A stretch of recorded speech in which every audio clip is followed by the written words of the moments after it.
Hello, this is Dr. Y.S. Rao.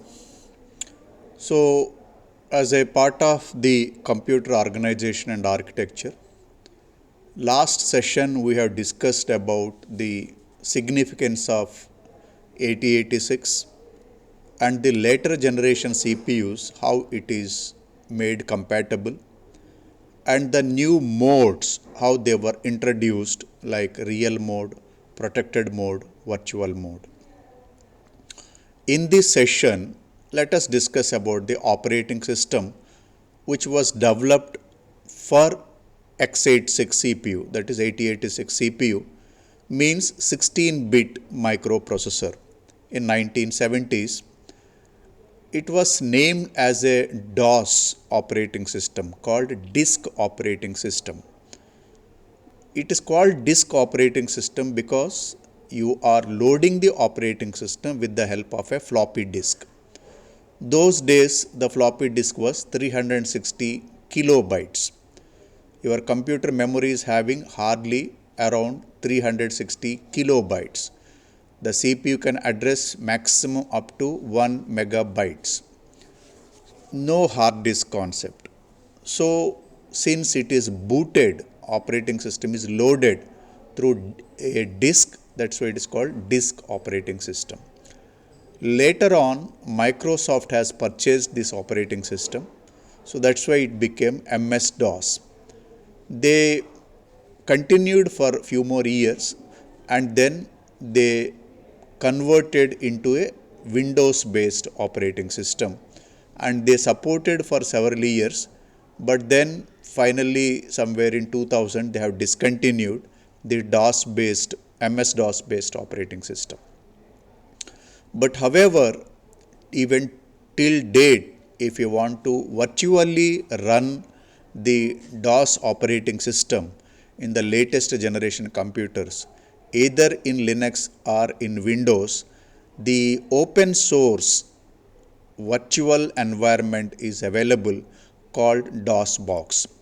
See, for the purpose of learning, education purpose, still if you want to practice, if you want to understand, because even till date, the base is DOS, and then means you are switching from real mode to the virtual mode. When you are in real mode means when your computer is switched on, it is in x86 mode, and then you are switching into virtual mode means you have loaded the Windows or Linux operating system. Let us try to understand the philosophy behind the DOS and the philosophy behind the DOS box, which was a virtual environment uh, developed by open source team. So if you want to know more details as mentioned in the link where about the DOS disk operating system, maybe you can go through various websites. Even in Wikipedia also you will find out what is DOS. When DOS was developed, right, they consist of some files called uh, dos.sys, right, io.sys, autoexe.bat file, command.com. So these are few files comes with the operating system. Initially, like I said, it was developed for x86, that is 8086, which is a 16-bit microprocessor developed by Intel. So IBM personal computers have popularly used not 8086, 8088. This DOS supports the 8088 based personal computers designed by IBM. So the entire booting sequence means how the operating system is loaded. So when you format your floppy disk, right, when you convert your floppy, formatting means when you convert your floppy disk into tracks and sectors, the first track, the 0th track, consists of the file allocation table. So that is the first one which will try to load these files called io.sys and DOS.sys. Later on, MS-DOS, they are renamed as a MS-DOS. Otherwise, these are the first two system files which are loaded with the help of the file allocation table or the CMOS setup. So when they load io.sys and dos.sys, they actually initialize the hardware of the computer. And then your system file, that is command.com, and after that autoexe.bat file will be loaded. The purpose of autoexe.bat file is it is a script which in order to install the device drivers. So if you want to load any pre-written device drivers, you can mention them in the autoexe.bat file, which is loaded while loading the command.com. Command.com is undoubtedly it is a kernel, it is the operating system which will provide you to access the various resources of the of your personal computer. So when DOS was developed, it is majorly for a single user, single task type of a environment. Later on, when the Microsoft has purchased DOS, they made it as a MS DOS. Then they discontinued MS DOS. They came with Windows 9, right? Windows 95, first Windows 3.1, and so on, where having a hard disk is mandatory because that Windows doesn't fit in a floppy disk. So they have increased, unnecessarily they have increased the size of the operating system, and now you can understand, now it has gone more than gigabytes. So this is the a sequence of loading first system files and then loading the command.com, then the batch files. Finally today it is loading the Windows operating system, which is a virtual environment. You can go through this maybe about the operating system just for understanding how on x86 operating system was developed and what are the system files, what is kernel, and what is the shell script, right, in order to load the device driver programs. Similarly, you can also Google it, what is called DOSBox, which is a free software developed for running the MS-DOS commands on a latest computer, either in Windows or Linux environment. You can download it from the sourceforge.com website. So this DOSBox, you can download it. It can work in Linux also as well as Windows also. You can also read from the Wikipedia website about the DOSBox. What do you mean by virtual machine, virtual environment, which was released 2002 when the Microsoft has discontinued this operating system.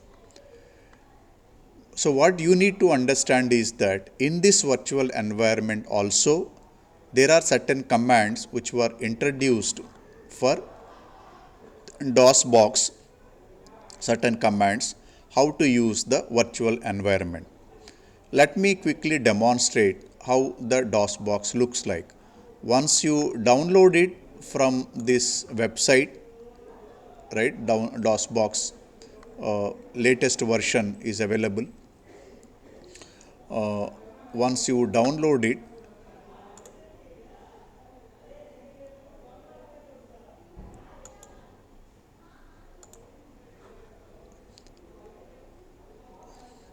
DOSBox 7.4.3, you can,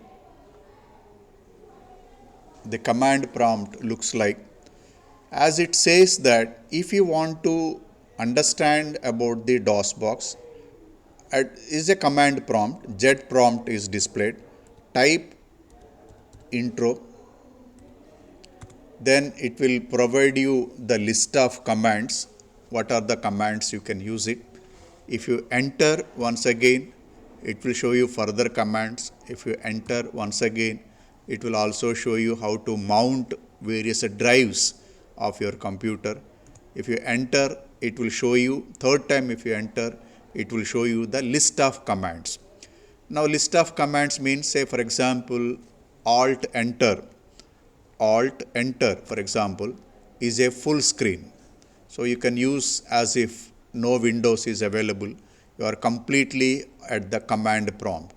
This command prompt is available in Linux environment, but that's not DOS, right?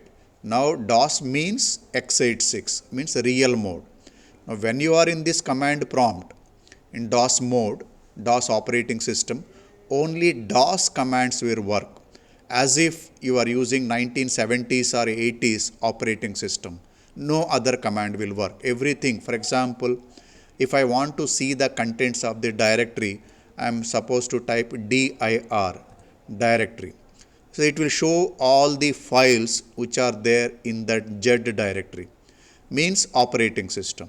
Like I already told you, what are the files? For example, you can see command.com. Command.com is the operating system kernel.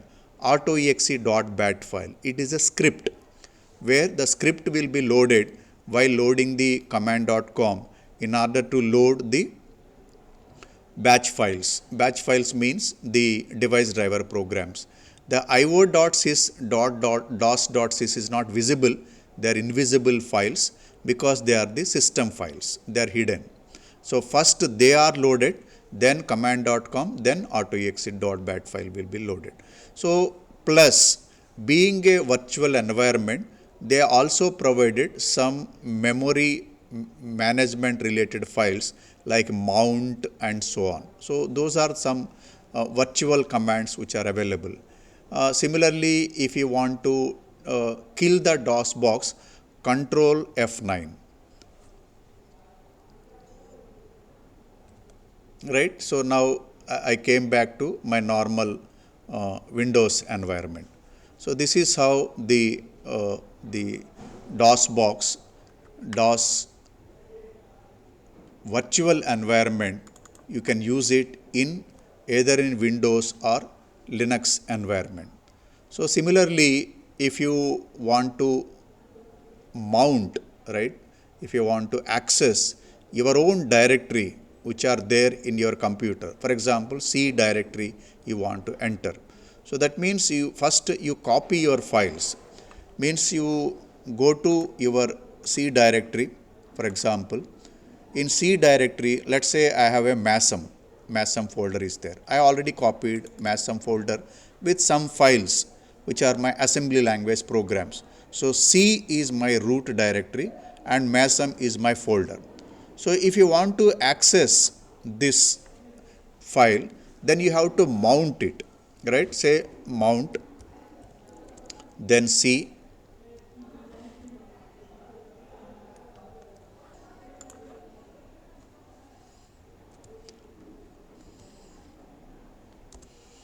C colon MASM, because I want to mount the C and give the complete path of the C colon backslash masm is my directory at C at root directory. Now it says that drive C is mounted, now mounted as a local directory. So now you type C and colon enter. Now you see the path is changed. Now your command prompt is not Z, it is C. Now if I type all my DOS commands, for example dir, it will show all the files which are there in my masm directory.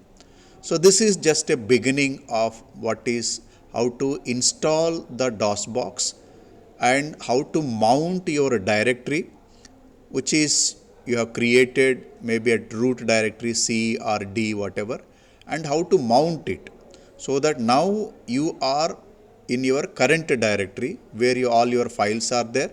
Now you can start using all the DOS command. For example, clear the screen, CLS. So it will clear. So these are all the DOS commands, a pure DOS commands. So what I suggest is that one should go to the DOS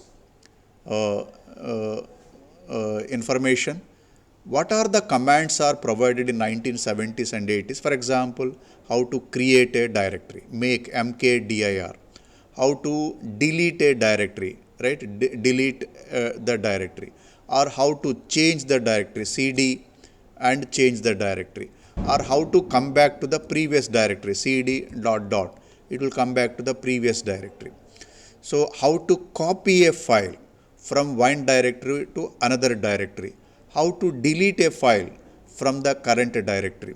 So all these commands, a typical DOS commands, one should practice it first. So I don't need to give demo here because these are all one should practice it. So first list out the commands and keep on typing, see the response, right? So once you do it, then now we'll start talking about how to create a file, right? A assembly language program, how to create a file, how to compile a file, means assemble a file, how to execute a file. So this can be done either at the command prompt, that is C prompt, or I can use some software called debug to do the same thing. Means load a program, execute a program, right? Exit from the program. I can do it either at the prompt or I can use a software called debug.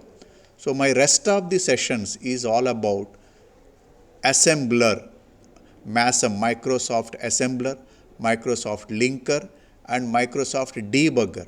So debugger means a debug is a software which is inbuilt in the DOS itself. You don't need to separately install it. It is inbuilt. For example, if I type debug, see the prompt will automatically come. If I type a question mark here, now see it will show you all the possible commands. Means how to load a program, how to run a program, how to exit from the program, or how to modify my memory contents, how to copy the contents from one memory location to other memory location. All possible commands I will explain in the next session. So my next topic is about how to use a debug in order to write a program using DOS, and then we will also discuss about Microsoft Assembler and Linker, and subsequently we will take 10-15 examples of assembly language programs of 8086 which will be typed and saved at the DOS prompt, executed either using debug or using at the DOS prompt. All right, so that's about the DOS and DOS box environment. And like I said, first download it, and then if you type help, it will show you all the possible commands, or if you type intro, it will also show you the inbuilt commands of the virtual environment. If you keep on entering, it will show you other screens. Finally, you are supposed to mount, right? Saying that first you copy your folder, MASM folder in your C directory, and you say, right, in the root directory, mount C space C colon backslash MASM and CD C colon, then you will get the C prompt. Once you press the C prompt, either you can type debug or you can use the all DOS commands. Like I said, if you are interested in knowing about debug, simply type debug, a prompt will come, right? At the prompt, right? You type the question mark, it is a help, all the debug commands will appear. All right, there is another software is also available called afd.exe file, which is developed by third party.